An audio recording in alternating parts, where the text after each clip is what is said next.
വിവരമനുസരിച്ച് യാതൊരു തരത്തിലുള്ള അപകടങ്ങളോ അനിഷ്ട സംഭവങ്ങളോ ഒന്നും തന്നെ ഉണ്ടായിട്ടില്ല. കെട്ടിടങ്ങൾക്കോ ഒന്നും നാശനഷ്ടം ഉണ്ടായിട്ടില്ല എന്നുള്ളതാണ് അവിടെ നിന്ന് ലഭിക്കുന്ന റിപ്പോർട്ടുകൾ. പക്ഷേ അതിൽ കുറച്ചുകൂടി വ്യക്തത വരുത്തേണ്ടതുണ്ട്. നമുക്ക് പ്രാഥമികമായുള്ളൊരു വിവരം മാത്രമാണ് അങ്ങനെ ലഭിക്കുന്നത്.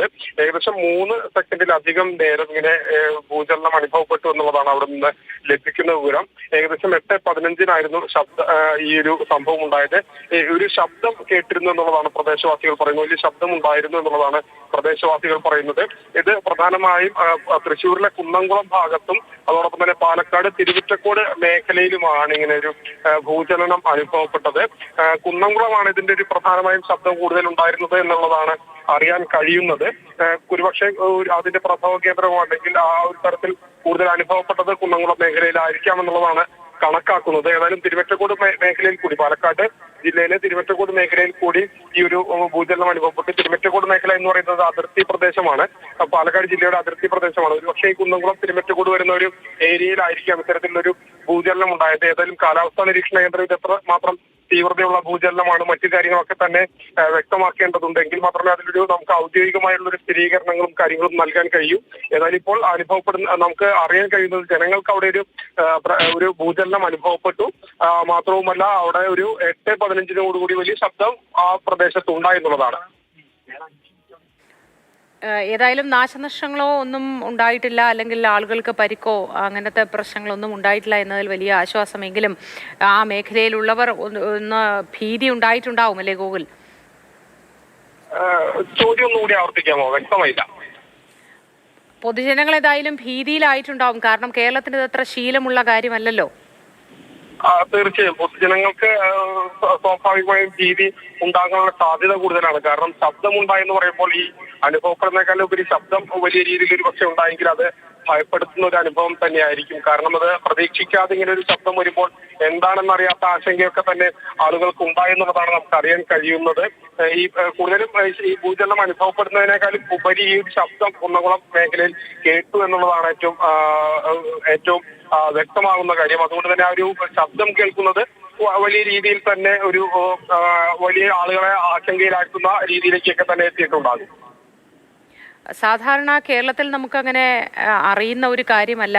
പ്രകൃതിയിൽ പല മാറ്റങ്ങളും പ്രശ്നങ്ങളും ഒക്കെ ഉണ്ടാവുമ്പോഴും നമുക്ക് ഇനി ഇതുകൂടിയേ വരാനുണ്ടായിരുന്നുള്ളൂ എന്ന തരത്തിലാണ് നമ്മുടെ പ്രേക്ഷകരിൽ പലരും പ്രതികരിക്കുന്നത്.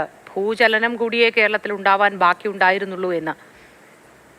തീർച്ചയായും നമ്മൾക്ക് മലയാളികൾക്ക് അല്ലെങ്കിൽ ഇത്തരത്തിലൊരു അനുഭവം ഒരുപക്ഷെ ഉണ്ടായത് വളരെ കുറച്ച് മാത്രമേ ഉണ്ടായിട്ടുണ്ടാവുള്ളൂ. അല്ലെങ്കിൽ ഏതെങ്കിലും രീതിയിൽ അനുഭവപ്പെടുന്ന രീതിയിലേക്ക് ഭൂചലനം ഉണ്ടാകുന്നത് വളരെ അപൂർവമായി മാത്രം നടക്കുന്ന കാര്യമാണ്. അതുകൊണ്ട് തന്നെ നമുക്ക് ഇതിനെക്കുറിച്ച് കൃത്യമായൊരു ധാരണ ഉണ്ടാകണമെന്നില്ല. മാത്രവുമല്ല എന്താണ് സംഭവിക്കുന്നതെന്ന് പോലും ആളുകൾക്ക് മനസ്സിലാക്കാൻ കഴിയണമെന്നുമില്ല. കാരണം ഈ രീതിയിൽ ഭൂചലനമൊക്കെ അനുഭവപ്പെട്ടത് വളരെ കുറച്ച് സമയങ്ങളിൽ മാത്രമാണ് ഉണ്ടായിട്ടുള്ളത്. ചില സമയത്തൊക്കെ റിക്ടർ സ്കെയിലിൽ ഈ ഭൂചലനം രേഖപ്പെടുത്തുമെങ്കിലും ആളുകൾക്കൊന്നും തന്നെ അത് അനുഭവപ്പെടുന്ന രീതിയിലേക്കൊന്നും തന്നെ കാര്യങ്ങൾ എത്താറില്ല. അത്ര അനുഭവപ്പെടുന്ന രീതിയിലേക്ക് ഏതെങ്കിലും ശബ്ദം ഉണ്ടാവുകയൊന്നും ഉണ്ടാവില്ല. റിക്ടർ സ്കെയിലിൽ രേഖപ്പെടുത്തുമ്പോഴാണ് ഇങ്ങനെ ഒരു ഭൂചലനം ഉണ്ടായതായി തന്നെ ആളുകൾ അറിയാറ്. അപ്പോൾ അങ്ങനെയുള്ള അനുഭവങ്ങൾ മാത്രമേ സാധാരണ പതിവുള്ളൂ. പ്രത്യേകിച്ചും തൃശ്ശൂർ ജില്ലയിൽ മാത്രമല്ല കേരളത്തിൽ പൊതുവെ തന്നെ അങ്ങനെയാണ് പതിവ്.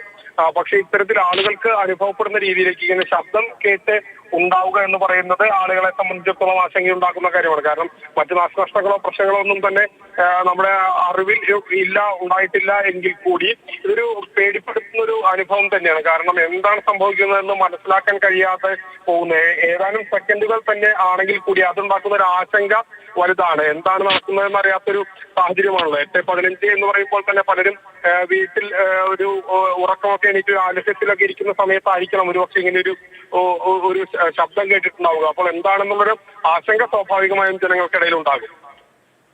അതെ, തീർച്ചയായും. പിന്നെ ഇന്ന് സ്കൂളുകളും കോളേജുകളും ഒന്നും ഇല്ലാത്ത ദിവസം ശനിയാഴ്ചയാണ്. അതുകൊണ്ട് ആ തരത്തിലൊരു ആശങ്ക ഒന്നൊഴിവായിട്ടും ഉണ്ടാവും. കാരണം കുട്ടികളൊക്കെ വീട്ടിൽ തന്നെ ഉണ്ടല്ലോ. നമ്മുടെ കൺവെട്ടത്തുണ്ടാവുക എന്ന് പറയുന്നതിലും ഒരു ആശ്വാസം പ്രദേശവാസികൾക്കുണ്ടാവും. അപ്പോഴും ഇത് എത്ര തീവ്രതയാണ് രേഖപ്പെടുത്തിയത്, ഇത് നേരത്തെ കൂട്ടി അറിയാൻ സാധിക്കുമായിരുന്നതാണോ, അല്ലെങ്കിൽ അങ്ങനെ മുന്നറിയിപ്പ് കൊടുക്കാൻ കഴിയുന്നതാണോ തുടങ്ങിയ കാര്യങ്ങളൊക്കെ ഇനി വരുന്ന മണിക്കൂറിലൊക്കെ അതിലൊരു വ്യക്തത നമുക്ക് ലഭിക്കുമായിരിക്കും അല്ലേ? തീർച്ചയായും നമുക്ക് ഇതിന്റെ തീവ്രത അറിയണമെങ്കിൽ അത് ഔദ്യോഗികമായി തന്നെ സ്ഥിരീകരിച്ച് അറിയേണ്ടി വരും.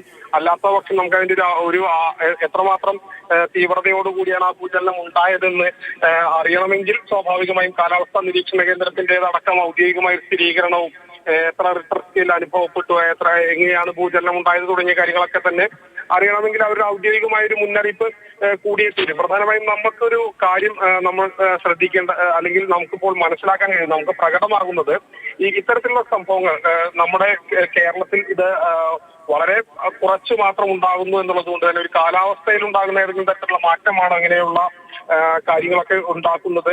കാരണം കേരളത്തിൽ ഇത് ഒന്നും അത്ര സുപരിചിതമല്ല. പല രാജ്യങ്ങളിലും ഇങ്ങനെ ഇടയ്ക്കിടയ്ക്ക് ഭൂചലനം ഉണ്ടാകാറുണ്ട് എന്നൊക്കെ നമുക്ക് വായിച്ചുള്ള അറിവുകൾ മാത്രമേ ഉള്ളൂ. ഇവിടെയും ഈ രീതിയിലേക്ക് ഇനിയും ഉണ്ടാകാനുള്ള സാധ്യതയുണ്ടോ തുടങ്ങിയ ആളുകൾക്ക് സ്വാഭാവികമായും ആശങ്കയുണ്ടാകും. ഇങ്ങനൊരു ഭൂചലനം ഉണ്ടാകുമ്പോൾ ഇനി ഏതെങ്കിലും തരത്തിലുള്ള ഇങ്ങനെ ഒരു ഭൂചലനം വീണ്ടും ഉണ്ടാകാൻ സാധ്യതയുണ്ടോ, ഉണ്ടെങ്കിൽ അതെങ്ങനെ തടയണം, അല്ലെങ്കിൽ അപ്പോൾ എന്തൊക്കെ മുൻകരുതൽ സ്വീകരിക്കണം, അങ്ങനെ ഒരുപാട് കാര്യങ്ങൾ ആളുകളെ സംബന്ധിച്ചിടത്തോളം ഈ ഒരു വലിയ ശബ്ദം ഉണ്ടായതുകൊണ്ട് തന്നെ, ശബ്ദം ഉണ്ടായി അതൊരു ഭൂചലനം അനുഭവപ്പെട്ടത് കൊണ്ട് തന്നെ അവർക്കിടയിൽ ആശങ്കയുണ്ടാകും. സ്വാഭാവികമായും ആശങ്കകൾ കൂടി പരിഹരിക്കപ്പെടേണ്ടതാണ്.